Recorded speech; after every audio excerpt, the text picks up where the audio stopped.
కొలువైయున్న శ్రీరామునికి తన కిరణాలతో తిలకం దిద్దాడు. అపూర్వ దృశ్యాన్ని చూసి భక్తులు తన్మయత్వం చెందారు. 58 అంగుళాల పొడవుతో ఉన్న 5 ఏళ్ల బాలరాముని నుదుటిపై నేరుగా సూర్యకిరణాలు ప్రసరించాయి.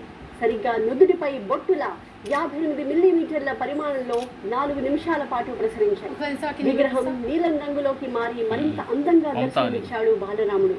దీన్ని కనులారా చూసిన భక్తులు మరింత భక్తి పారవశ్యంలో మునిగి తేలారు.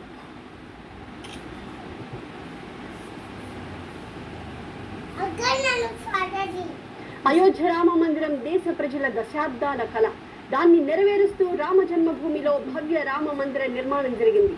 ఇలా నిర్మించిన రామాలయం అద్భుత శిల్పకళా సంపదతో అందులో ఎంతో కీలకమైనది ఇవాల్టి ఈ సూర్య తిలకం.